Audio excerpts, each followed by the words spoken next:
every day for the last, I don't even know how many days, probably years, several years, I've had this sensation of like, I just didn't have enough time in the day. Like, I love life, I love my work, I love everything I'm doing, and there's so many things I want to do every single day. Like, I want to go on walks, and I want to exercise, and I want to work on my business, and I want to like provide value to my freelance clients, and I want to paint, and I want to write, and I want to write in my journal, but I also want to write like essays, and I want to make YouTube videos, and I want to make short form content because it's like putting myself out there, and I want to like document my life through photo because I love documentary photography, and I love archiving, and I love visual ideation and inspiration that I can then use into my paintings. And like, I could go on a list of things that I like would love to do every single day. And it's like, I have gotten to a point in my 25 years, like when I was younger, I was like, you can do everything.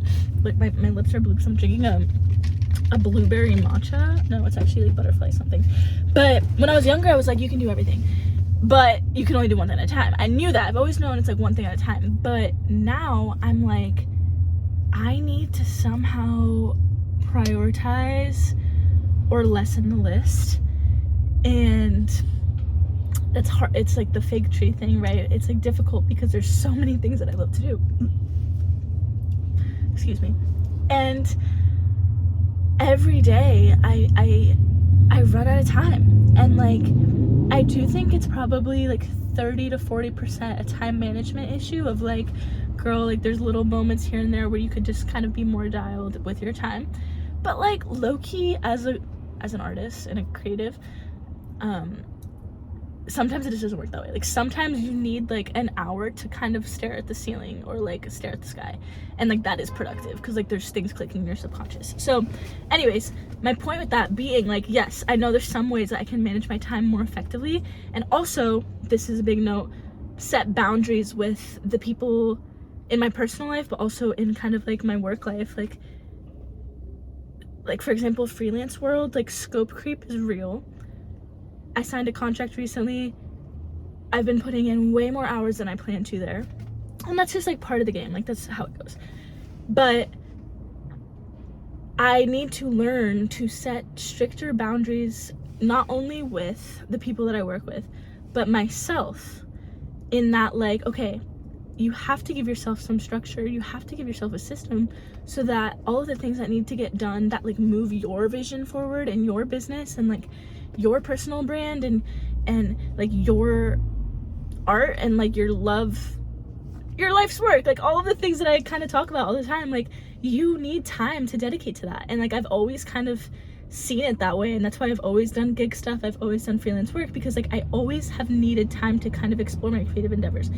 And I am not good right now, right? There's room for improvement. Positive thinking, positive reframing.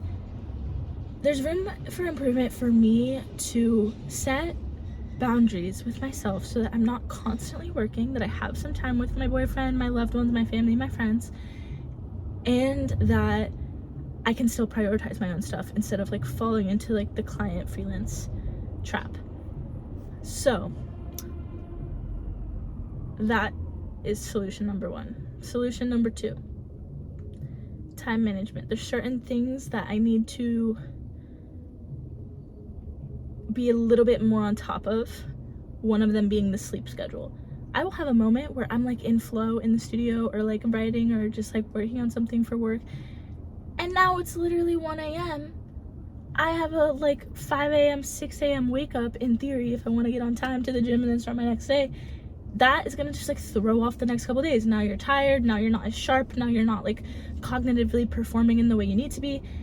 I need to structure my time in a way that is sustainable and not in like a overly optimistic way where I really think that I can do everything, because like you can try to do everything and you will fail, or you will do everything in a really shitty way. And I know that I can do everything with quality if I give myself a repeatable, simple, systematized, is that a word? I don't know, structure that can basically automate my decisions so that I move through my day like at a faster pace. The layer of like something needs to go, like what is the priority right now? I've kind of added in more visual art into kind of like my recent priorities, because like it's kind of what I'm called to do right now. It's like what I'm excited to do right now. I'm in LA, I got this studio space. I'm just like excited to paint. Like, that's what I want to be doing. And in the meantime, other things have fallen behind.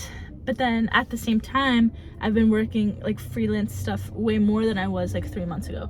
3 months ago, I had a lot more time on my hands to do content and do more writing and kind of just like really be on my own lane. But now I've sort of added 2 new elements, and I'm like, girl, you got to commit to the one element long enough for things to kind of like have progression.